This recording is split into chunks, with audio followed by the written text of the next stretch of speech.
I'm only in danger of cardiac arrest for 5 minutes instead of 10. Hope my neighbors are okay with full moons in the middle of the day because those sweatpants are my new BFFs. I feel so good, I don't even want that bucket of fried chicken anymore. Why does he look like Jason Momoa?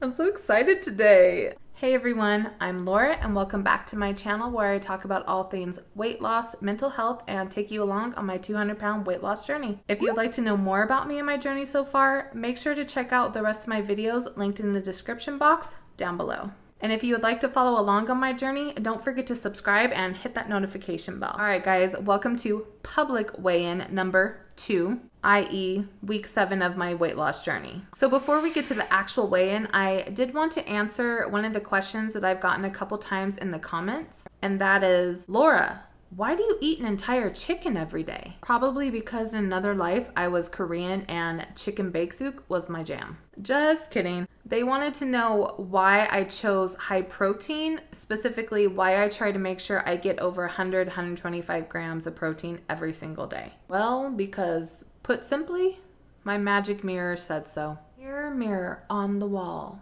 which is the best diet of them all? Basically anyone you're shoving your mouth full of cow's butt and chicken tits.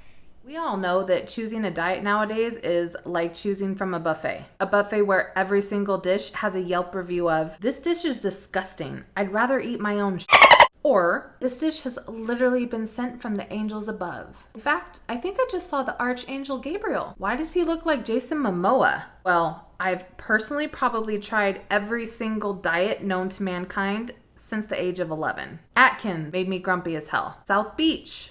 Definitely didn't get that Miami beach body. Dash. My heart couldn't handle it. Keto. Is the keto flu supposed to last 6 weeks? Weight Watchers. Too social. Though I still make the cabbage and hamburger soup from that one and yum. Zone.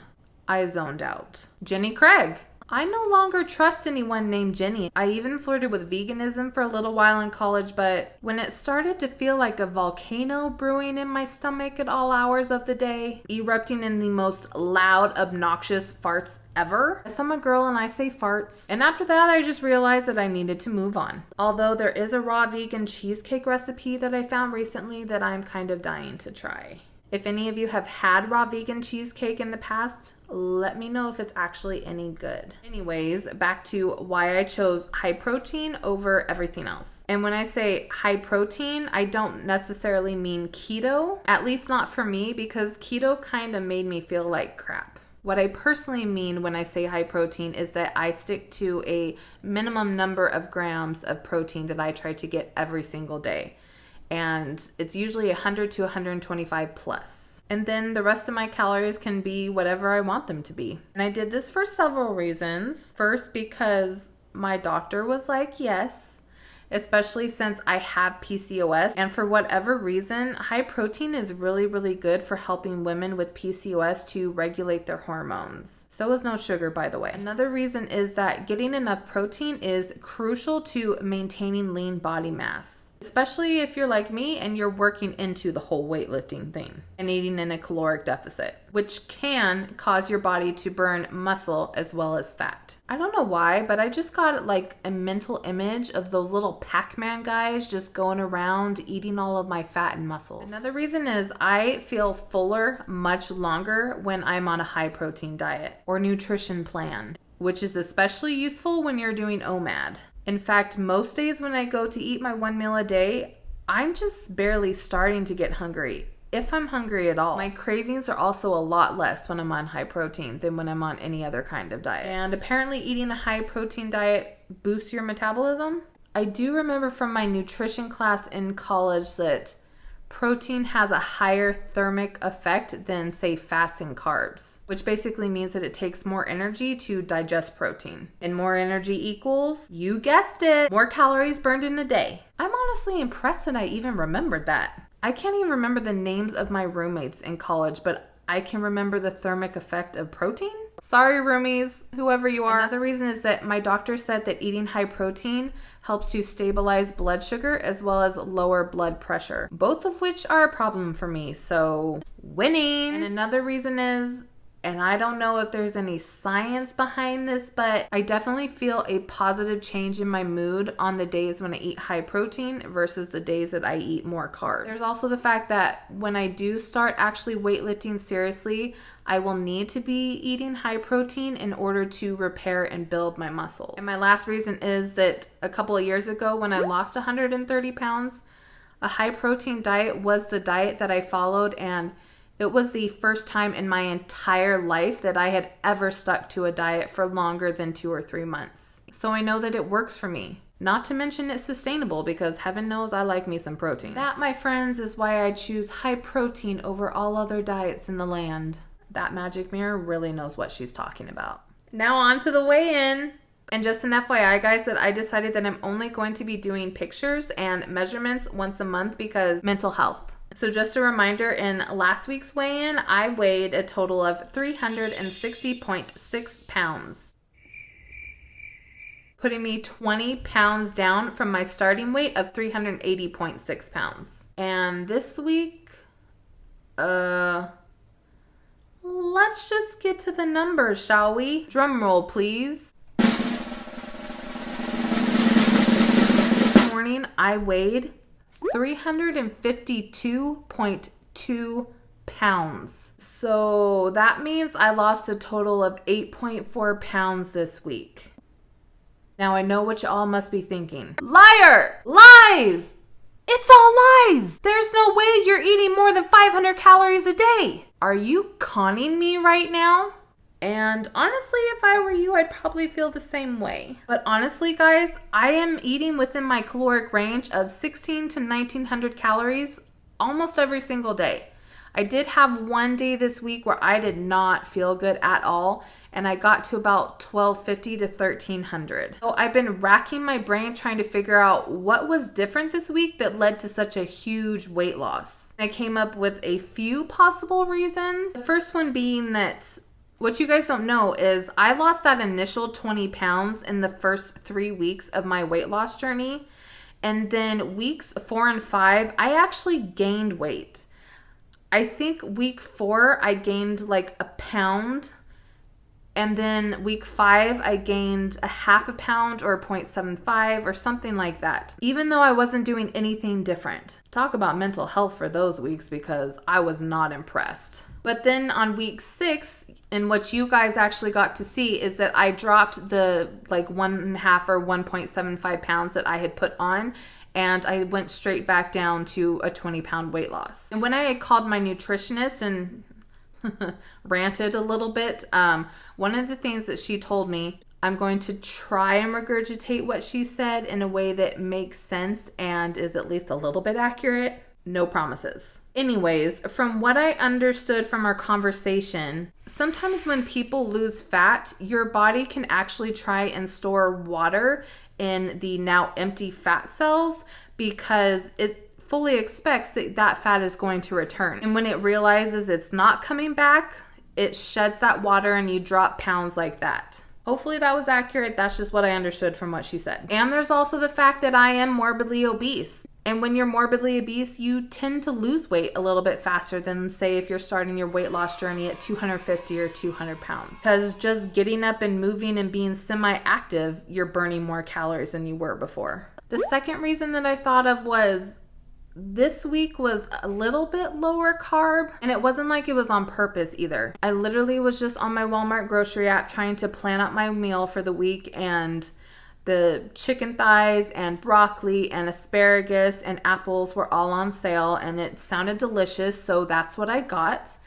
And that's what I had all week long because I'm one of those weird people that just prefers to have 1 or 2 meals max all week long. Yes, I may not be that boring on camera, but I am boring in real life. Anyways, I was actually planning on adding rice or couscous or pasta to my dinner this week in order to make sure I hit my, calorie range of 16 to 1900. But when I was making dinner that first night, I was like, holy heck, this is a ton of food, and I don't know if I can add pasta or couscous or something to it and not feel like I'm going to vomit. So what I did was I basically just ate my chicken, my vegetables, and my apple all in one sitting. And I kind of opened my eating window from 1 hour to like an hour and a half or 2 hours. And at the end of that, I would just have like a snack. Some nights I was too full to eat anything else that was bulky, so I would just have like a big handful of nuts. And the nice thing about nuts is you can literally eat like 3 ounces and there's like 600 calories. And another night I had multigrain chips with hummus. Another night I had homemade popcorn, but I also had to supplement with nuts for that one as well. And another night I ate an entire pint of Halo Top ice cream with almonds on top. That was my rough night. For those of you who watched that video, honestly, I'm just impressed it wasn't an Oreo blizzard because I was having some serious cravings and binge thoughts that night. Holy cow. It was like, somebody get me a bucket of chicken with some mashed potatoes and biscuits. I also want some orange chicken chow mein and cream cheese rangoons from Panda Express, 2 Oreo blizzards and a chicken strip basket from DQ. And then I want a 2-liter of Pepsi. Stat. Yeah. It was a bad night, but I made it through it. Came out the other side. Conquered. I won. So basically this week was a little bit lower carb than I normally eat. And most weeks I've been averaging like 1750 to 1850 calories per week. But this week I was definitely on the lower end of my caloric range and I pretty much stayed 1600 to 1650. So that plus the low carb could have been a reason. I don't know. But again, it's not like I was eating like 20 carbs a day. I was still getting like probably anywhere between like 20 to 50, if not more some days. And the third reason that I thought of was that I did increase my exercise a little bit this week. I went from doing my walking videos like 15 to 20 minutes to increasing it to 30 minutes per day. But again, it's not like I'm doing freaking insanity. And there's also the fact that I've been trying to intentionally move more throughout the day. So I actually set my timer for 2 hours, and every 2 hours I get up and I do something for at least 5 to 10 minutes. So some days that's an impromptu dance party, or I pick a room and I clean it, or I walk to the end of our parking lot and back. And there are some days where I'll put on one of the walking videos and I'll just do 5 to 10 minutes of it. But I don't do the faster videos or the boosted walks. It's just very simple, very chill, very lax. I'm just trying to get up and move and get my blood pumping because it is so easy for me to just be on the couch all day, especially when I'm working from home. Oh yeah, I mean, that's all I can think of. But hey, I ain't gonna hate on losing 8.5 pounds. Anyways, that puts me at a grand total of 28.4 pounds lost.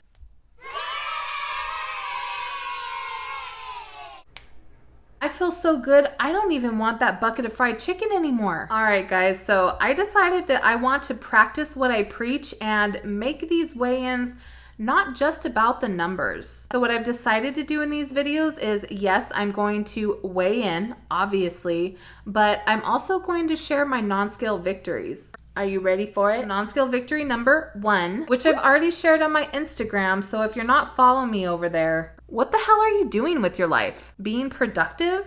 Psh. Shameless, not so shameless plug, by the way. Anyways, the shirt I'm wearing today, 4 weeks ago, I actually couldn't wear because the sleeves would literally cut into my arms. But today, well, just see for yourself. Look at this. Look at that. Holy cow. Like literally, before, this was like pinching like that. Sorry, I'm just really excited. Number 2, my clothes are just fitting looser in general. In fact, I even have some sweatpants that are basically falling off. I hope my neighbors are okay with full moons in the middle of the day because those sweatpants are my new BFFs. Along with Casey Stevens because she knew the answer to my water fast video quiz question. Girl, I love you. Number 3, I am recovering so much faster from workouts. So I'm only in danger of cardiac arrest for 5 minutes instead of 10. Number 4, I breathe so much easier now when I'm out in public and have to wear a mask. And if any of you have asthma, you know what I'm talking about. And number 5, I've basically gone 6 entire weeks with no added sugar. Seriously guys, I need to hurry up and edit that challenge video because No added sugar is where it's at. And number 6, I reached 1,000 subscribers. What?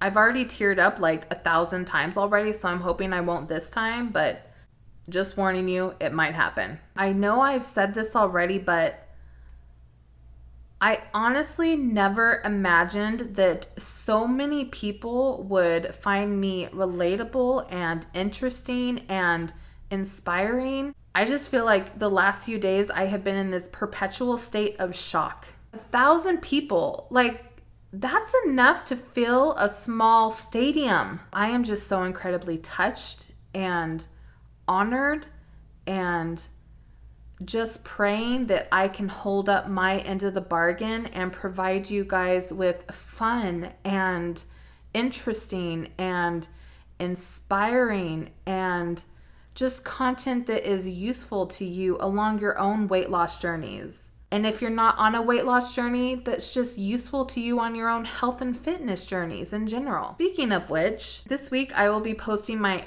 first ever video that is specifically mental health and weight loss.